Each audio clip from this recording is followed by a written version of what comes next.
this. Okay, 11 minutes. Holy shit. Came out today. I'll read the comments first. No, we'll watch it first. Watch it first, then we'll look at the comments.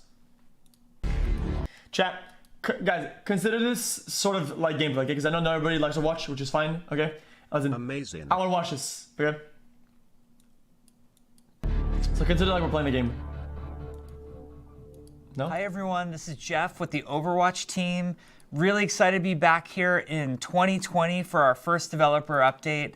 So everyone on the Overwatch team listens to and gets a ton of feedback about the game. And we love hearing from you. And in the past few months, I would say, you know, this isn't based on science, but there are two topics that come up the most, that we hear of the most. One is, what's a team's philosophy on balance, and could the team balance the game more frequently and or better? That comes up a lot, like a lot of discussion about the balance of gameplay and hero balance.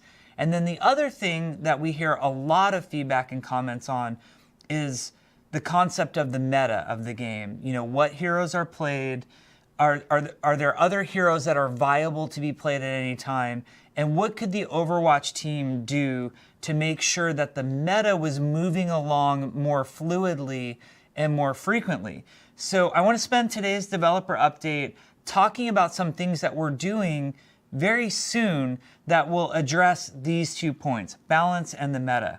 Cool. So let's start with balance. I think everybody's interested in balance in some way or another. In the past, the Overwatch team has faced some criticism for being a little bit slow when it comes to our balance patches. True. We've often heard that players want to see balance more frequently. They want us to try more things. They want us to be more aggressive with changes. They want us to be willing to revert changes that the community perceives as not being good. We have tried to use the public test realm in the past to test some balance changes, but as you know, things stay on the PTR, the public test realm, for quite some time.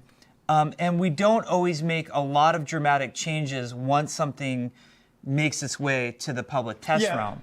I always said it did. Once things go to PTR, it's kind of like they're using it as a bug testing / hey guys, try this to see if it's gonna bug or not.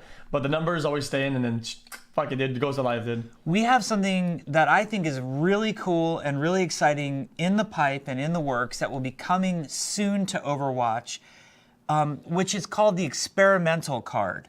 So we have our main play cards, as you know. There's quick play, competitive, the game browser, which we call our main play cards.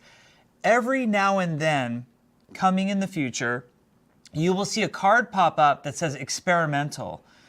This experimental card will be some number of changes. They might be related to hero balance. They might be related to other things. You know, we could be testing changes to the way one of our game modes work, like the control game mode and how it works in competitive. It doesn't have to be balance related, but the experimental card will come up every now and then when we want to test something, and it will give all players of Overwatch, not just players who want to go to the PTR, but all players, including console players, will be able to use the experimental card to test changes out that we're trying as a development team. The really cool thing about the experimental card is because it is in the main game of Overwatch and not some separate public test realm, is that you'll still be leveling up your Overwatch account. You'll still get rewards. If we were running something like, if you remember way back when we had Diva's Nano Cola Challenge, and if you got 9 wins, we gave you a skin, that would apply if the experimental card was up. Those wins would count in the experimental card. So we feel like players will be rewarded. You don't have to change your behavior. It should drive a lot more players to helping us test out changes. Also, unlike the public test realm, the point of the experimental card is not stability and bug testing. That's not what we're really looking for in the experimental card. We're looking at gameplay changes and player reactions to those gameplay changes. So we really welcome all of you to check this out. It's going to take us a few weeks to get the first experimental card up, so please be patient with us. But you'll notice it when we add it to the game, and we really welcome, in addition to our PC players who have been helping us test on the public test realm, really welcome the entire console community to now help us, try out new and fun. Is it a card that pops up and you queue for a game that has experimental? Is it like a custom game? I don't get it. Playing Overwatch and providing us with feedback. Along with the experimental card, we're also going to change our balance philosophy, which is going to be balance more frequently, more aggressively, and be less concerned with trying something out and maybe pulling it back later. So that's a change. We're going to try some pretty aggressive balance changes. We are going to deliberately target the meta.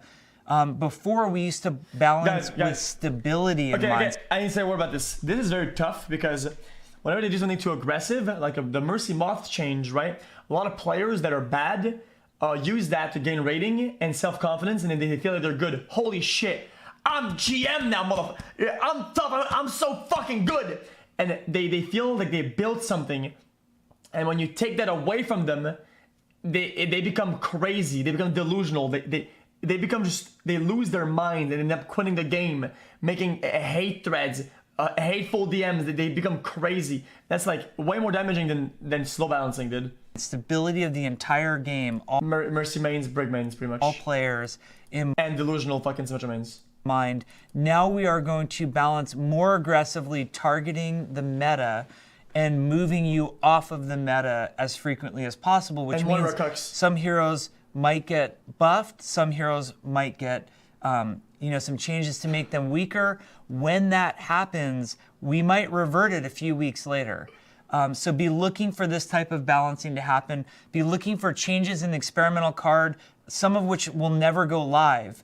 So just because you see it on the experimental card doesn't mean it's going to happen in Overwatch. These are some balance changes that are going to be different and coming soon to Overwatch. And all of this is based on what we've been hearing from you.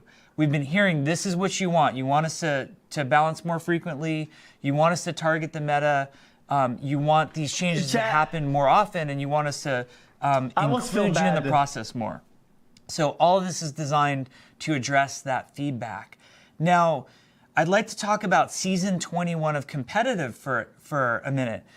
Season 21 of Competitive, we are going to try something that's going to be very new and very different to help move players off of the meta, or to prevent players from stagnating on any one meta too long. Coming with Season 21, which begins in March, so you have some time to kind of... Can you believe what Season 21 did? Prepare for this. Coming with Season 21, we will be introducing to competitive only. This will not affect quick play. It will not affect any of the arcade modes. We will be introducing hero pools. Like we have map pools, what hero pools mean is for that week, and the hero pool will only last for 1 week, and then there will be a new hero pool, there will be some heroes that will not be included in the hero pool.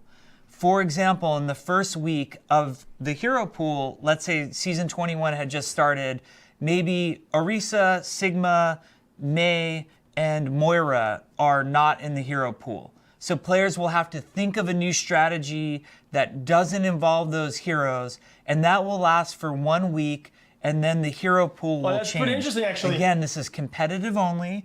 This is targeted at keeping the meta fluid, or the meta from stagnating, and really getting to more hero diversity. Now, we know there's some challenges with this concept. This is what I would consider to be something that we would be willing to change if we don't feel like it's going correctly. We could make the hero pools last longer. We can make the hero pools move faster. We can make the hero pools change every match. There's all sorts of ways that we could adjust on this, but starting with Season 21, we're going to start it with a weekly hero pool. Very exciting is that the Overwatch League is excited about this idea as well, and they will be implementing a version of hero pools as well. And the Overwatch League will be releasing a blog describing how they approach hero pools, and they were very excited to see the meta moving more frequently. Overwatch. Also, just want to say how excited for the 2020 season, which is starting soon for the Overwatch League. We all are. So as you can see, there's some very big changes coming to Overwatch. As always, we are listening to you. It's good though. It's good news. And if we feel like any of these things aren't working out well, we're always open to change and iteration. We have that experimental card. We have hero pools coming to season 21. Now that's not all. Oh, there's more. As always, there's a huge anti-cheat effort going on. It's in my best interest and the game's best interest not to discuss the details of what's happening for anti-cheat, but we have some major things in the next 2 patches going in to address anti-cheat. And as always, all of the reports are super helpful to us. Please keep those coming. We really love your help with anti-cheat. We have a big workshop update, which we'll be releasing either a blog post or a forum post about, so you can read all of the details there. And then there's some other just really fun quality of life things that are coming down the pipe. Pretty soon there's going to be some great improvements to replays. You're going to be able to pin a replay. So if one of your 10 replays is very special to you and you want to save it for that patch, you can pin it and always go back to it. And we're working on the ability for you to share your replays with other players where they could play your replay in their version of Overwatch. I think this will be really fun for content creators in particular. You'll be able to do some really cool things with some shared replays from your communities. I think that will be really great. It's pretty cool. And we've got some quality of life improvements coming to the career profile that some of you have been asking for ages. So career profile is going to get a major overhaul for Overwatch 2. Yeah, that's free real but estate. That's way further down the pipe. That's not in the immediate future. But yeah, you guys can send me your fucking your gold trash plays, dude, and we can watch them on the replay system without having you to record it or go back and see it. For the current Overwatch game, we want to do a light refresh of the career profile and just kind of clean up some of those things that have been bothering a lot of us for some time. So in the meantime, we're going to have some things like the ability to sort player icons coming to the career profile in the next few months. So that's a lot of what we're working on for the live game right now. I know you're going to give us a ton of feedback, and I can't wait to hear it all. We're really excited, I think the most of all for this experimental card, because it will let so many of you help us make the game better. Thank you for everything, and let's hope we have a great 2020. Jeff. Oh shit, that was loud. Shit, that was pretty good. xQcOW. Seemed like it was out. That was really good, chat. That's good news for the game. PogChamp. Chat, we'll see how it turns out, you know? We'll see, okay, we'll see, dude.